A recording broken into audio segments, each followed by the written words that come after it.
As a few Championship clubs gear up for their Carabao Cup matches, Rovers have the week off to prepare for the new boys, Luton Town, and their visit to Ewood Park, and we'll talk about it next.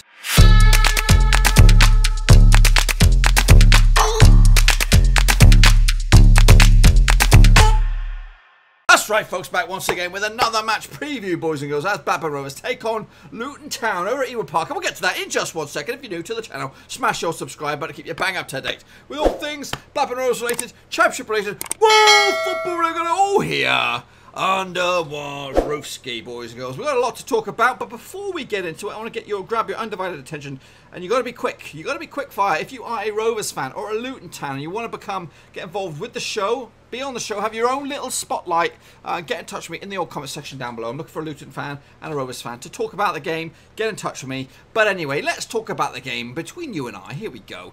In the King of Lancashire territory, that is Ewood Park. That's right. Luton Town are our visitors this weekend. There they are.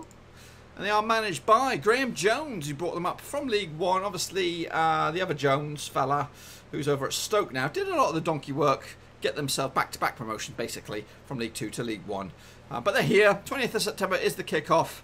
39 matches between the two sides, and 15 have been won by Luton. Only 12 by Rovers, 12 draws over the years. Now, the last matches between the two sides look like this. The last game, which was all the way back, there was an FA Cup tie, 4-0 victory for Rovers over at Kenilworth Road. But the last time that these two sides duked it out in Ewood Park was a 1-0 victory for Luton.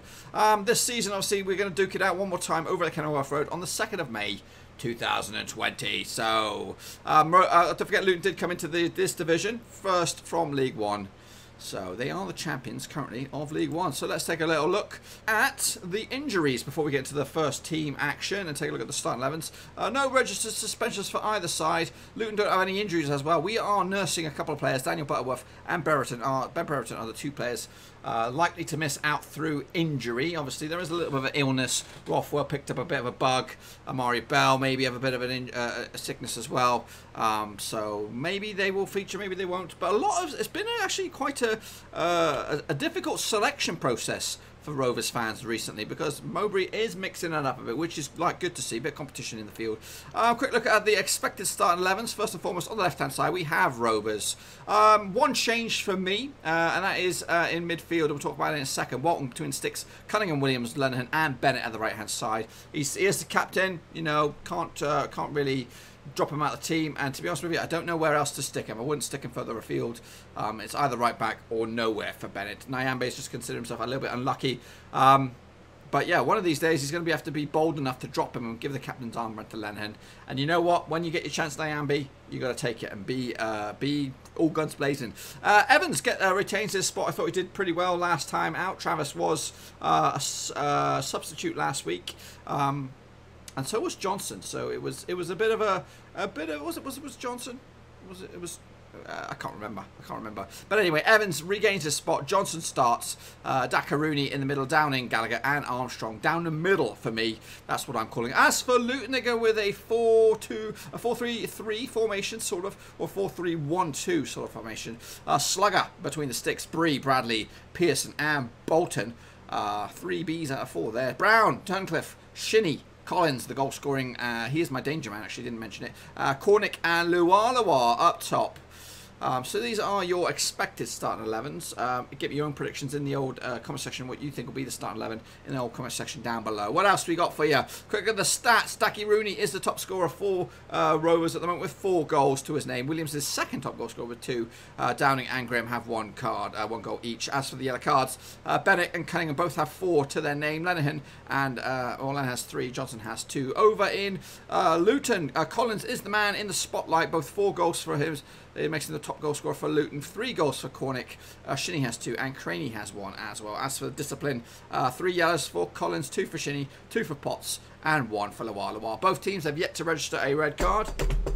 Touch wood, make that continue into the season. Moving on, let's have a look at the last 5 results for Rovers. Rovers come into this in a good vein of form, kind of. At the last 5 games, they've won 2 back-to-back wins. Before the international break, they did lose back-to-back games, including the Carabao Cup against Sheffield United, and they drew with Cardiff. So, quick overview of those results was a 2-1 victory at the Majewski last time out, 21st of September. The 14th of September was a 2-0 win for Rovers at Ewood Park, the last time that they was at Ewood Park. So it's back-to-back clean sheets coming into this game at Ewood Park. 2-0 win over Millwall. 31st of August, we did take on West Brom. 5-goal thriller. 3-2 in the end for West Brom. And 2-1 loss to Sheffield United, who are a Premier League team these days. Don't forget that. And all the way back, 24th of August, we took on Cardiff. And that was a goalless draw as well. As for Luton, they come into this not too bad. I know the table doesn't look great for them at the moment, but they do come into this back-to-back defeats for them, whereas we come in back-to-back wins. They did lose last time out at the Kenilworth Road, 3-0 to Hull. That was on Saturday. Before that, they lost their last away game, 5-goal thriller, 3-2 in favour of QPR. They did beat Huddersfield all the way back on 31st of August at Kenilworth Road, and they also beat Cardiff City, something we failed to do, on the road as well, 3-0 win for Luton. And then all the way back, 24th of August, it was all a League One affair, or last year's League One affair, when they beat Barnsley 3-1 at Oakwell. It's not an easy feat to do that. Next 5 fixtures for Rovers look like this. Obviously, Luton Town next. There's a busy old week next week. We're taking on Forest and QPR. 2 difficult games where we could see us crash back down to earth in October. Then we take on Huddersfield. Looks like live in front of the cameras on a midday game for me. Evening, guys, for you. And then wrapping up the month, or the 5-game stretch, against Birmingham at St Andrews, 22nd of October. As for Luton, obviously, they've actually got a game before this, and they take on former Premier League winners Leicester City. Then they take on former Premier League winners Rovers at Ewood Park. Then it's Millwall, a bit of a crunch clash, that one, live in front of the cameras as well, on the 2nd of October. They do take on Derby at Pride Park on the 5th, and then they'll wrap up their 5-game stretch against Bristol City at Kenilworth Road, 19th of October. What else have I got for you? Quick look at the form table coming into this. Bristol City are top of the pops, winning 4 of the past 6 games, 14 points on the board, but it is tight up there with Nottingham Forest not far behind. Leeds and Swansea make up the top 4. Rovers are in 6th spots, winning, just losing 1 at the past 6 games in the league. As for Luton, they're down into 17th. Back-to-back defeats for them, but 2 wins at the past 4 when you look at it like that. As for the last 6, well, the home form, should I say? Form, it looks like this. Preston are dominating at Deepdale, 4 wins out of 4 for them, 100% record. Cardiff doing okay as well, 10 points out of a possible 12 as well. Swansea and West Brom make up the top 4. Rovers are in 10th. I don't know why that says 9th, but we're in 10th. And Luton are down into 19th. But that's home form. We're not really focused about Luton's home form. We're focused about their away form. So Rovers technically are 5th. It's just goal difference and that kind of stuff. You know, 7 points out of a possible 12. It's not great, it's not brilliant, but it's okay. It's mid-table-esque. Meanwhile, the away form, this is where we're taking a look at Luton. They're currently in 16th spot away from home, so just 1 win out of 4 away games. Rovers away form, if you're curious, 2 wins and 2 defeats. But Leeds and Bristol City, top 2 of the away form. QPR and Swansea make up the top 4. Meanwhile, a quick overview of the game. This is what the who scored reckon, or the kind of the summary of the game. Expect Rovers to create long shot opportunities and create chances through individual bits of skill, Dak included. We have also good at defending set pieces these days. We do have a weakness at scoring our chances and avoiding the offside. We like to control the game in the opposition's half and play with width. We do mix it up a bit with our starting 11. I did mention that earlier, and they do let opponents play aggressively against us. So as for Luton, they like to attack via set pieces, creating long shot opportunities and coming back from losing positions. And they also are very good at scoring chances as well. Defending counter-attacks is a weakness of theirs, protecting the lead as well, stopping opponents from creating chances, defending long shots. Aerial duels are a bit of a weakness, very, very weak according to this, and avoiding individual errors. They do like to play down the left-hand side, the offside trap, and they also like to stick with a consistent 11. They are non-aggressive style, but playing in their own half, and they also let opponents play aggressively against them. What else did I say down the bottom? Blackburn will stray offside a fair bit. We like to control the game, and they will likely take a lead through a long shot. That's what the forecast is. Quick look at some overall championship statistics for you here. I don't think Rovers are in any of these categories, but overall, the top team dominating possession in the championship is Fulham, with just under 64%. Leeds, Brentford, and QPR make up the top 4, with Swansea in there as well in 5th spot. The most aggressive team in the division as it stands is Barnsley, well, actually joint with Wigan as well, with both of them teams having 21 yellows and a red card to boot. Sheffield Wednesday, Hull and QPR make up the top 5. The top team dominating the aerial duels is Fulham. Just shy of 59% of all aerial duels have been won by Millwall, and that is over the course of the season. Birmingham are just in second spot, just by 1.1%. West Brom, Reading and Cardiff make up the top 5. The top team with the average shots per match, Leeds are averaging around about 17 shots a game. West Brom 15, nearly 16. QPR 15 as well. Reading also punting in with a lot of goal scoring opportunities as well, or shots. And Cardiff are also up there as well. Pass accuracy, Fulham top the charts with that one, with just over 87% of all intended passes reaching their target. West Brom in second with 83%. Leeds are in third with just shy of 83%. Reading and Swansea make up the top 5. And then they also talk about the best average for players. Leeds top that tally. As for the home record, again, nothing to see here for Rovers. The top team at home is Fulham, possession-wise. The most aggressive team at home is Barnsley. The biggest, or the team with the most aerial duels won at home is Birmingham. More shots per game is QPR over at their own place, just under 20 shots per game. The team with the most successful passing accuracy when playing at home is Fulham, and Preston top the charts with the sort of best average per player. As for the weight sides here, I think we finally get something here, maybe, or maybe no, we don't. No, we don't. Top team with the most possession away from home is Leeds, just under 62% of possession when they're playing away from home. As for the top team away from home, who is most aggressive, it's not really a good statistic to have, really, is Wigan. Top team that's dominating aerial duels when they're playing away is West Brom, just over 59% of all aerial duels they have won. Shots per game, Leeds dominate that when they're playing away from home. As for pass accuracy, Fulham top that charts once again with 83.4 of their passes reach their intended target when they're playing on the road, and Leeds top the charts as well. You can have a little look at the breakdown if you just pause the screen here and have a little look at yourself. As for what's going on this weekend, Fulham taking on Wigan is one of 2 Friday night games. Stoke also taking on Forest as well. QPR versus West Brom is the early game on Saturday. As for the rest of the games on Saturday, Middlesbrough against Sheffield Wednesday, Huddersfield against Millwall, Swansea against Reading, Hull against Cardiff, Preston against Bristol, Charlton against Leeds, and Derby County up against Birmingham. But of course the game of the weekend is really Blackburn Rovers up against Luton at Ewood Park. Wrapping up the weekend's action is over at Oakwell, and it'll be Barnsley up against Brentford, and that will be on Sunday. A quick look at what it looks like. We'll take a look at the table in just a second.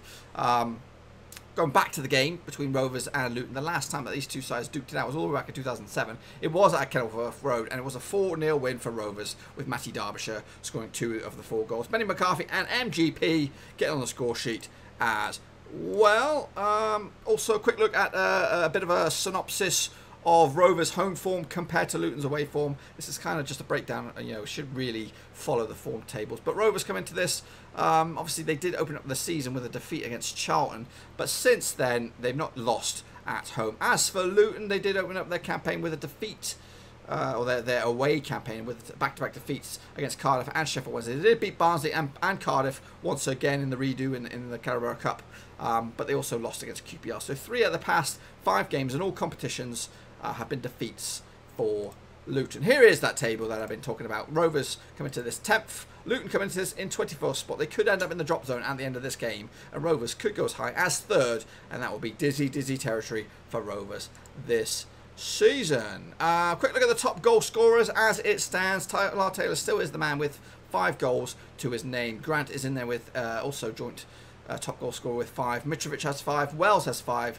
Heigl and Baston also have 5. Bamford, Fletcher, Collins and Graben also have, well, they're not far behind with 4 goals. As for the top assist maker, Williams is in there with 4. Swift has also got 4 as well. Pereira's got 3. Cavallio and Kearney from Fulham have 3 as well. As for the top goal scoring personnel when playing at home, Baston tops the ranks with their scoring 4 of his 5 goals over at the Liberty Stadium. Djukawowicz tops his 2nd with 3 goals scored at St Andrews. Mitrovic, Wells, Phillips, Johnson, Watkins also have 3, and there's a whole bunch of other players in there. Top assist maker when playing at home, Pereira and Diangana top the bill for West Brom. Johnson, Williams and Jacobs makes up the top 5. As for the teams, the players playing away. Finally, we see a Rovers player to talk about. Patrick Bamford, though, leads the goals, score shots away from home with 4 of his goals coming away from home. Tyler has got 3. Grant, Heigl and Graben has 3. There's a whole bunch of people in there. Put some belongers in there as well. And look at that. Downing is second, or joint second, in the king of the assists behind Swifty Boy. 2 of Downing's assists have come away from home. Can he add another one to his tally this week, but bringing it at Ewood Park? Well, let's hope and see, boys and girls.